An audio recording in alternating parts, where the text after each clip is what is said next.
Baik, dari sekian jenis ibadah ini, kira-kira ibadah kurban itu masuk yang mana? Seumur sekali, tahunan, bulanan, pekanan, harian, atau bagaimana? Tahunan, bukan seumur sekali ya. Maka di sini kita tambahkan termasuk di antara ibadah yang waktunya tahunan adalah ibadah kurban. Karena itulah perlu kita pahamkan kepada masyarakat, ibadah kurban itu ibadah tahunan, bukan ibadah seumur hidup sekali. Meskipun dalam prakteknya banyak masyarakat di tengah kita yang mereka memahami kurban itu seumur hidup sekali. Seumur hidup sekali ditinjau dari pelakunya. Makanya kadang kita jumpai ada dalam satu keluarga, tahun ini kurban bapak, tahun depan korban ibu, tahun berikutnya korban anak pertama, anak kedua, anak ketiga. Karena anaknya cuma 3, begitu selesai 5 kali 5 tahun korban, maka dia nggak korban lagi. Dan prei korban, dia bolos korban itu sampai bertahun-tahun, sampai mungkin ketika ada keinginan darinya untuk melakukan korban berikutnya. Dan ini kesalahan besar, karena dia memahami berarti korban itu mewakili satu nyawa dan dilakukan seumur hidup sekali. Padahal yang benar korban itu ibadah tahunan, bukan ibadah seumur hidup sekali, sehingga disyariatkan bagi setiap muslim untuk melakukan ibadah kurban setiap tahun. Selanjutnya yang kedua, ibadah kurban itu ibadah keluarga. Ibadah keluarga. Artinya pelaksananya adalah kepala keluarga atau salah satu anggota keluarga, sementara pahalanya menyeluruh bisa didapatkan oleh seluruh anggota keluarga. Ini sebagaimana yang pernah dinyatakan oleh sahabat Jabir bin Abdullah radhiyallahu anhu yang diriwayatkan oleh Ibnu Majah dan yang lainnya. Beliau mengatakan, "Kunna fi zamanin Nabi sallallahu alaihi wasallam nudhahi syata anhu wa an ahli baitihi." Dulu kami di zaman Nabi sallallahu alaihi wasallam berkorban dengan seekor kambing atas nama dirinya dan seluruh anggota keluarganya. Maka ibadah korban itu bukan ibadah satu individu, tapi dia ibadah keluarga. Sehingga bisa saja ketika orang itu berkorban, satu orang berkorban atas nama dirinya dan keluarganya. Dan di masyarakat kita ada satu kesalahan yang sering kita jumpai. Mereka menganggap bahasanya korban itu mewakili satu orang saja. Sehingga ketika dia meskipun satu keluarga, maka jika di situ ada 5 nyawa, masing-masing dikorbankan 1. Maksudnya adalah disembelih satu hewan korban atas nama setiap anggota keluarga. Dan mereka memahami kalau kemudian itu rombongan satu keluarga satu kambing, maka tidak sah. Padahal yang benar kurban itu ibadah keluarga, satu kambing bisa mewakili untuk seluruhnya. Sebagaimana zakat. Zakat itu ibadah keluarga. Ketika seorang suami, dia kaya, kemudian dia punya simpanan harta, lalu ingin zakat.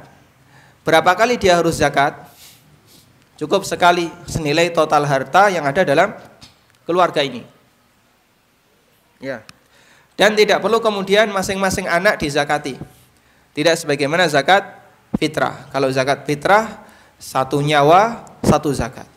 Tapi kalau zakat mal, maka 1 kepemilikan harta, yaitu dalam 1 keluarga, nanti dizakati sekali dan sudah mewakili semuanya. Karena hakikat dari pemilik zakat itu adalah sang bapak atau mereka yang bekerja dalam rumah itu, sehingga dia punya kewajiban untuk membayar zakat sekali. Taib. Karena itulah hadirin makan Allah, ketika orang itu berkorban dan dia menyembelih seekor sapi atau 1/7 sapi atau seekor kambing, maka itu bisa mewakili dirinya dan seluruh keluarganya. Di antara dalilnya adalah praktek yang dilakukan oleh Rasulullah sallallahu alaihi wasallam Dalam sebuah hadis yang sahih, Nabi sallallahu alaihi wasallam kana yudhi anhu wa an ahli baitihi wa an ummatihi alladzi lam yudhi. Beliau pernah berkorban atas nama diri beliau, keluarga beliau, dan seluruh umatnya yang tidak berkorban. Sehingga yang diikutkan dalam korban Nabi sallallahu alaihi wasallam jumlahnya banyak. Tayyib. Jamaah yang dimuliakan Allah Subhanahu wa taala, ada dua hal yang perlu kita bedakan antara pengikut sertaan anggota korban dengan penyedia dana korban. Kalau seekor sapi, penyedia dana korban maksimal berapa orang? 7. Lebih dari itu tidak sah, tidak diperbolehkan. Sementara untuk kambing, penyedia dana korban maksimal 1. Lebih dari 1 tidak terhitung sebagai korban. Karena itulah jika ada orang yang urunan korban untuk seekor kambing, sah atau tidak? Sah atau tidak? Tidak. Kemudian disembelih, Pak. Lalu dibagi-bagikan. Boleh nggak dimakan? Ini tidak sah sebagai korban. Boleh nggak dimakan? Kenapa boleh? Karena sembelihannya sah. Dimakan dan tidak itu kembali kepada masalah status penyembelihan. Tapi apakah bernilai sebagai pahala korban dan tidak, ada aturan khusus. Ini salah satu di antara gambaran, berarti berbeda antara aturan menyembelih dan batasan korban. Tayyib. Makanya ketika ada orang yang dia korban, seperti di sekolah, urunan 5.000 setiap santri sekolah. Kemudian setelah terkumpul sekian juta dipakai untuk beli seekor kambing, dikorbankan. Nah, ini bukan korban tapi apa? Uji coba korban.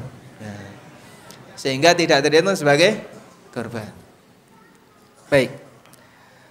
Terus katanya tadi seekor kambing untuk dirinya dan seluruh anggota keluarganya. Bagaimana jika anggota keluarganya banyak? Misalnya jumlah anggota keluarganya ada 10 orang. Bojone loro, anake pira? 7, nggih. Berarti kan suami, 2 istri, anak 7.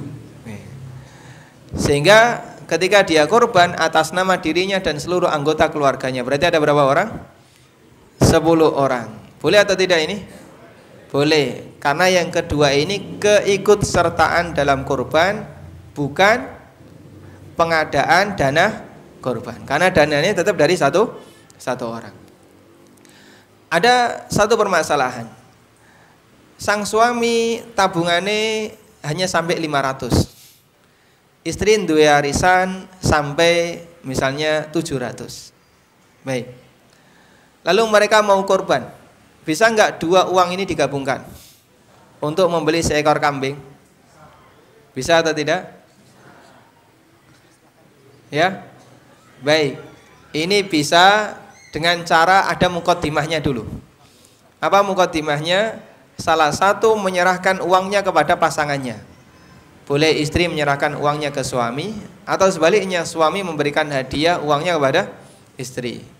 Iki tak tambahi kono nggono tuku wedhus. Nah, ketika terkumpul 1.500.000 kemudian bisa dipakai untuk membeli seekor kambing, maka boleh digunakan untuk berkorban atas nama suami dan seluruh anggota keluarganya.